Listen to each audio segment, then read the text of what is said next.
mas gostaria de fazer uma pequena meditação com vocês sobre o sermão da paixão que o próprio Jesus faz na cruz. As 7 palavras de Jesus Cristo na cruz. E em cada frase que ele vai falando, ele vai nos ensinando algumas coisas necessárias para a nossa vida de cristãos.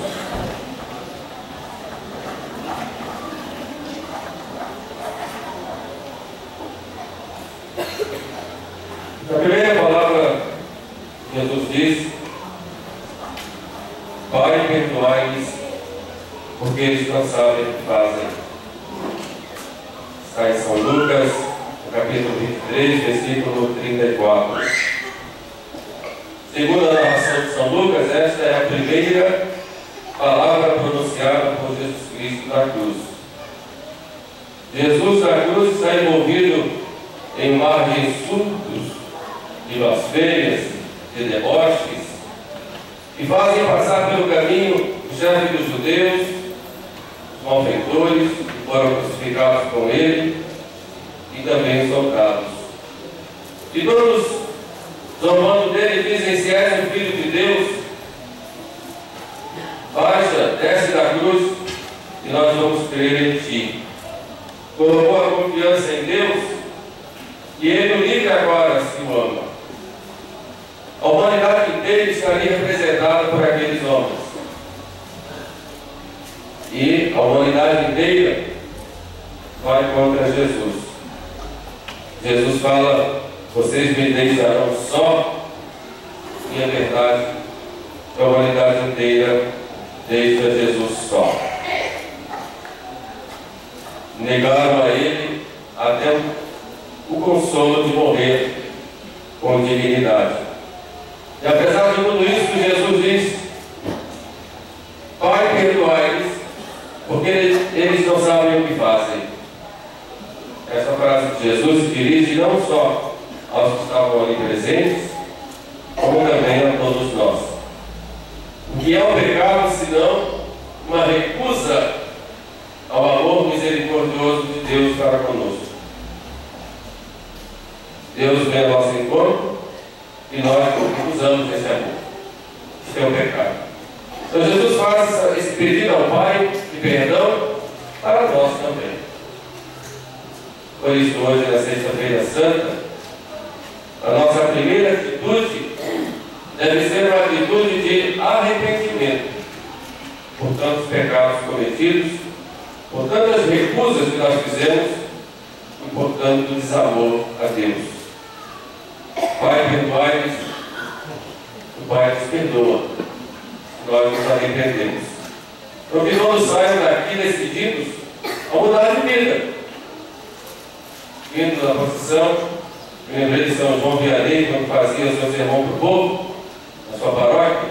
Ele dizia: eu queria que a nossa paróquia fosse uma grande procissão que vai ao céu. Uma procissão em direção ao céu. Eu vinha pensando aqui, que bom seria todo esse povo que havia nessa procissão fosse para o céu. Quanta gente. Então vamos sair ali decididos: o que é que eu preciso fazer para ir para o céu? E o que é que eu tenho que me arrepender para ir para o céu? Jesus nos perdoa. Na segunda palavra ele diz ao ladrão: eu te asseguro, hoje mesmo estarás comigo no paraíso.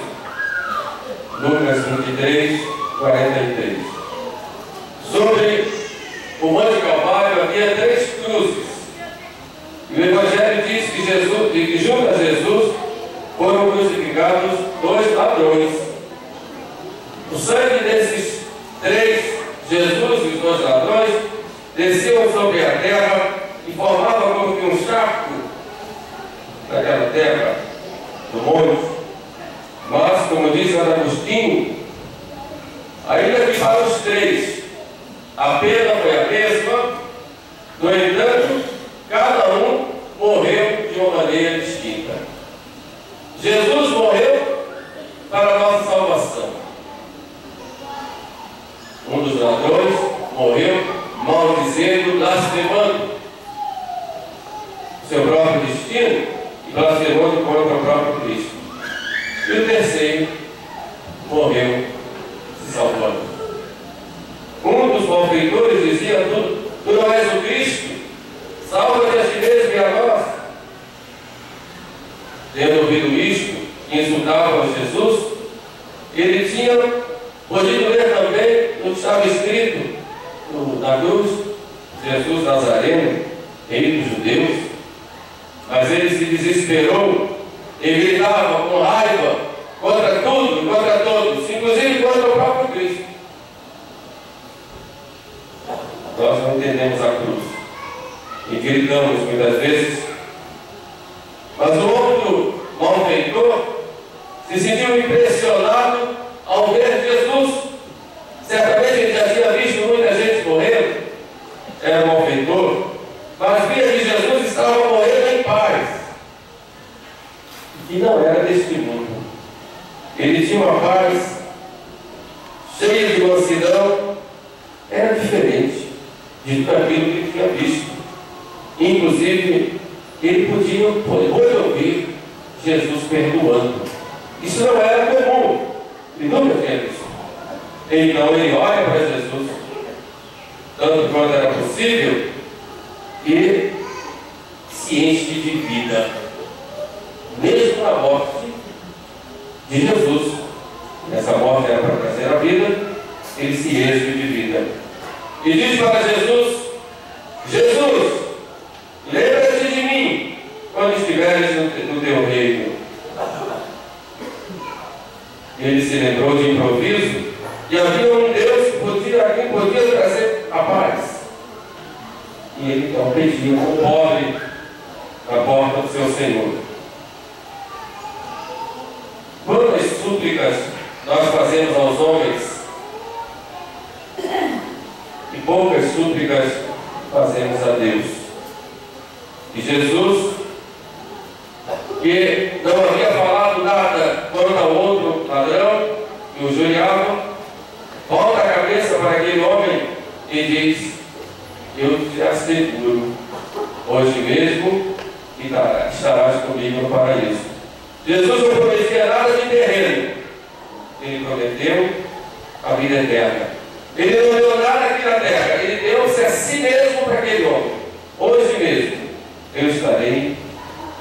hoje mesmo estarás comigo no paraíso. Mas a maior coisa que pode possuir uma pessoa, homem, mulher, é dividir a sua existência com Jesus, estar em comunhão com Jesus. E podemos fazer isso buscando perdoar. Por isso, hoje, se algum de vocês tem algo contra o próximo, se guarda alguma mágoa, por alguma coisa, alguma ferida, alguma ingratidão, esse é o momento de perdoar. Perdoar para estar com Jesus. Não saia daqui sem essa decisão de perdoar, ou sem ter perdoado. Jesus vai numa terceira palavra e diz para a mulher que estava ali, ao pé da cruz, com o discípulo amado, era sua mãe: mulher, eis aí o teu filho. E diz a João: eis a tua mãe. Está lá em João 19:26. Junto à cruz de Jesus estava também Maria, sua mãe. A presença de Maria junto à cruz foi para Jesus um motivo de alívio. Quem é que não quer o consolo da mãe? Mas também um motivo de dor, porque a sua dor era a dor de Maria.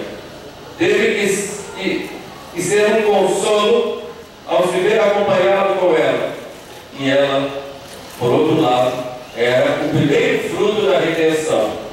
Jesus morreu por todos e em primeiro lugar por Maria. Mas por outro lado, a presença de Maria produz em Jesus enorme dor ao ver o sofrimento de sua mãe, que sofria com seu filho e morria na cruz. Aquele sofrimento de seu filho estava produzindo no interior de Maria uma grande dor. Era a espada de dor que estava transpassando redenção.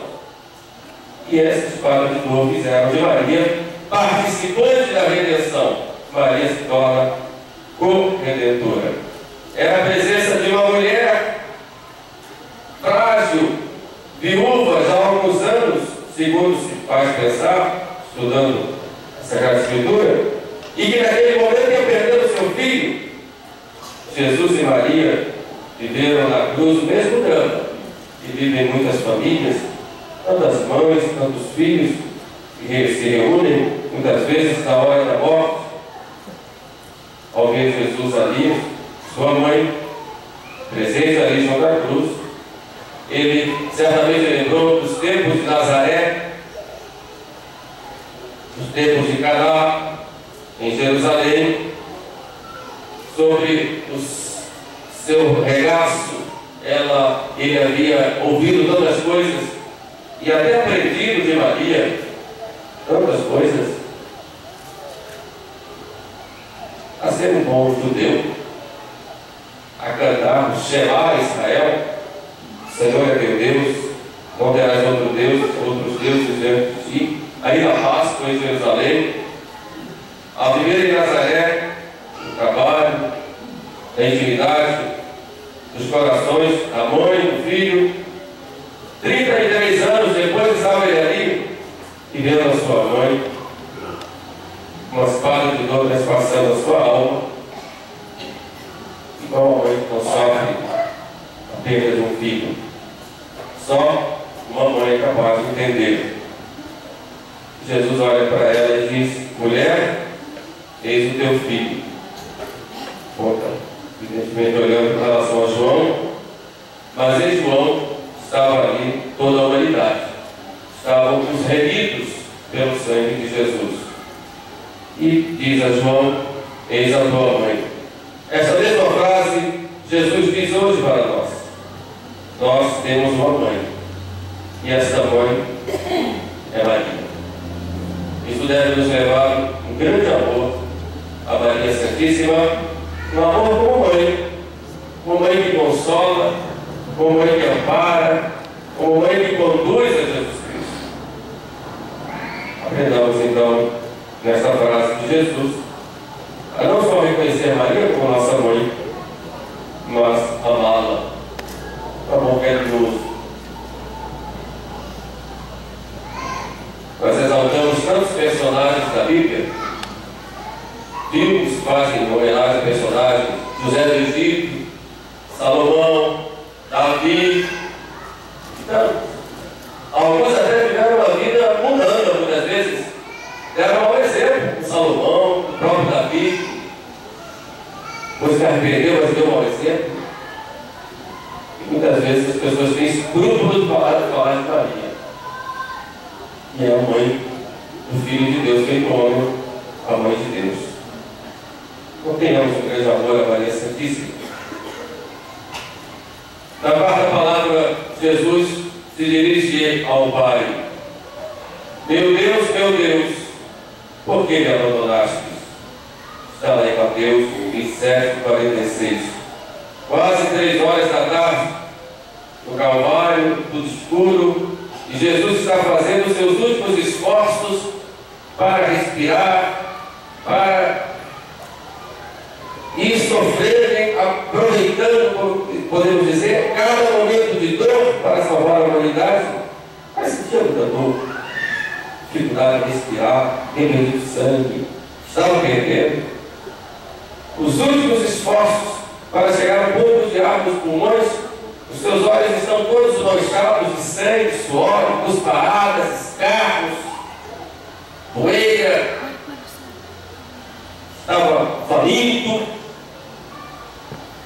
uma noite de horror, depois ao dia, e nesse momento ele, como que retoma suas forças e pode gritar: meu Deus, por que me abandonaste? Não havia gritado no Horto das Oliveiras, quando as suas veias estavam se estourando pela tensão que vivia. Não havia gritado na flagelação, nem quando colocaram a coroa de espinhos. Nem sequer havia dado grito na hora que cravaram os 3 cravos da cruz, mas agora Jesus grita. Jesus, o Filho único, aquele a quem o Pai no Jordão e no Tabor havia dito: esse é meu Filho muito amado, predileto. Na cruz, ele se sente abandonado pelo Pai. E que mistério é isso? Por que isso? Qual é o mistério de Jesus abandonado, dirigindo-se ao Pai, e que não chama de Pai? Diz: meu Deus, me chama de Pai, como havia sempre chamado. Mas ele pergunta, como uma criança impotente, por que o havia abandonado? Porque Jesus se sente abandonado por seu Pai. É um mistério. Neste momento da paixão, Jesus vive cada momento. E é um momento de dor e de abandono. E realmente se sente abandonado porque o Pai assim o quis. Como, embora não tivesse pecado, como o pecador, como os favores de Deus, os pecadores de Deus, abandonado. Porque o próprio pecador abandona Deus. E Cristo, embora não tivesse pecado, ele sente o que é o abandono do pecador. Daquele jeito. E nesse abandono de Jesus, nós descobrimos o seu imenso amor que ele teve pelos homens, até onde foi capaz de chegar por amor a seu Pai. Ele estava ali se oferecendo por nós, por obediência ao Pai. Vamos então, nesse momento, olhar para Jesus abandonado e procurar consolar. Nunca perder essa companhia doce de Jesus. Hoje Jesus, ele é abandonado por muitos. Nós não vamos abandoná-lo, mesmo que tenhamos que sofrer por causa disso. Vamos voltar para Jesus, buscá-lo na Eucaristia, buscá-lo na sua palavra, buscá-lo nas pessoas necessitadas. Não abandoná-lo. Na quinta palavra, Jesus disse: tenho sede. Foi um dos maiores tormentos que ele teve, porque os crucificados perderam muito sangue, não tinham sede. Desidratação era grande, era um tormento duríssimo. E Jesus, pelo que sabemos, não havia bebido nada desde a tarde da quinta-feira. Não é estranho que ele tivesse sede. O estranho é que ele dissesse isso. A sede que Jesus experimentou na cruz foi uma sede física, é verdade. Mas ele não precisava só de água, porque de água ele não quis beber. Jesus, ele sentia sede, uma outra sede, além da sede física. Por isso diz a São João, e para cumprir as Escrituras, ele diz que tenho sede. Por quê? Para cumprir as Escrituras, era aquela sede que ele tinha como redentor das almas.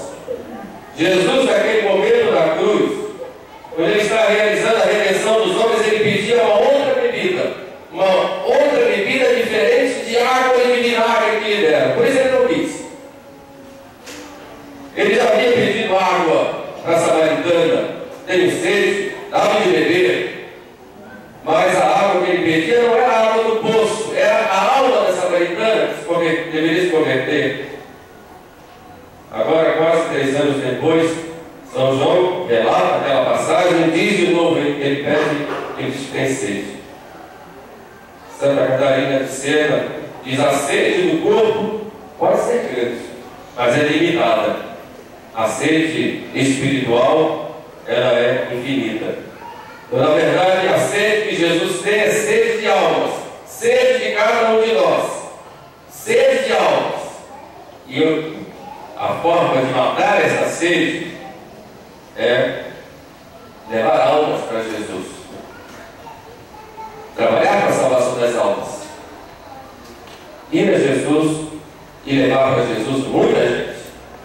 Se você não pode levar falando, leve rezando, leve pedindo,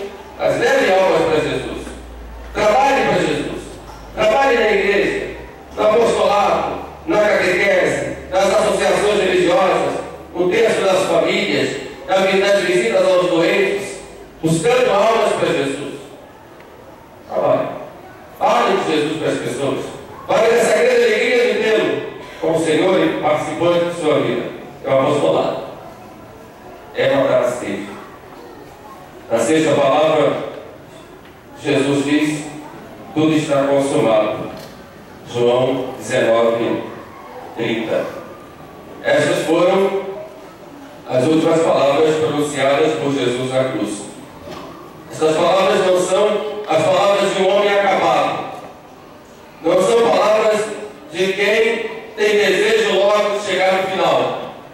Mas são um grito triunfante de um homem vencedor. Essas palavras, tudo está consumado, manifestam a consciência dele ter cumprido até aquele momento tudo o que o Pai tinha mandado, uma obra que lhe era destinada, para a qual ele foi enviado, dar a sua vida para a salvação dos homens. Tudo está consumado. E Jesus cumpriu tudo o que ele devia fazer. Veio à terra para cumprir a vontade do Pai, estava ali cumprindo. Já estava realizando tudo. E agora Jesus vai então se entregar ao Pai. A morte de Jesus foi a morte de um homem jovem. Mas não foi uma morte de uma vida por uma vida mal feita. Ele não morre imaturo, mas é uma morte que leva a vida. Porque a vida só tem valor de acordo com o modo de morrer. A vida só tem valor quando se morre bem. E Jesus, então, naquele momento, estava descansando no coração do Pai. Qual é a nossa missão? E Ele nos diz: carregue sua cruz, siga-me. Então aprendamos, para chegarmos à vida eterna, temos que carregar a nossa cruz e, como Jesus, cumprir a nossa missão. E por fim ele diz: Pai, em tuas mãos entrego o meu espírito. Lucas 23, 46. Nele não havia temido pecado, ele havia gritado: por que me abandonaste? Ele não tem medo da morte, porque ele sabe que o espera o amor infinito do Pai. Durante 3 anos ele foi por muitos caminhos, pelas sinagogas, pelas cidades, pelas montanhas, para gritar a todos que era preciso se arrepender e voltar para o Pai. Era preciso honrar o Pai. Era preciso submeter ao Pai, obedecer ao Pai. Hoje, ele continua gritando para milhões de pessoas: voltem-se para o Pai. Voltem-se para Deus.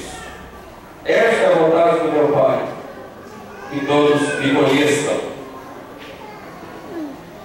E é naquele momento que ele entrega então ao Pai o seu Espírito. É preciso viver com a alegre notícia de que Deus é nosso Pai e entregarmos o nosso Espírito todos os dias a Ele. Algumas vezes nós não entendemos os caminhos de Deus. Algumas vezes não entendemos as perdas que nós sofremos, as incompreensões, as ingratidões, os desprezos. Não entendemos até as nossas quedas. Mas é preciso sempre se sentir seguro nos braços do Pai. É preciso amar a Deus acima de tudo, mas é também preciso deixar-se amar e querer por Deus. Nas mãos desse Pai que Jesus conhecia e amava tão entregadamente, é onde Ele coloca o seu Espírito. É onde nós queremos colocar a nossa vida nesse dia. Colocar tudo que nós somos nos braços desse Pai. Porque nos espera um paraíso. Nos espera a vida eterna. Pai, em tuas mãos entrego o meu Espírito. Louvado seja nosso Senhor Jesus Cristo. Vamos ir agora de pé, rezar uma Ave Maria a Nossa Senhora, Mãe dolorosa, para que ela, graças a Jesus por nós, para que tenhamos os mesmos sentimentos dele. Acabamos de meditar. Ave Maria, cheia de graça, o Senhor é convosco. Bendita sois vós entre as mulheres, e bendito é o fruto do vosso ventre, Jesus. Santa Maria, Mãe de Deus, rogai por nós, pecadores, agora e na hora da nossa morte. Amém. Querida Mãe Virgem Maria, fazei salve a minha alma. Querida Mãe Virgem Maria, fazei salve a minha alma. Querida Mãe Virgem Maria, fazei salve a minha alma. A bênção de Deus Todo-Poderoso, do Pai, do Filho e do Espírito Santo, desça sobre vós e permaneça convosco para sempre.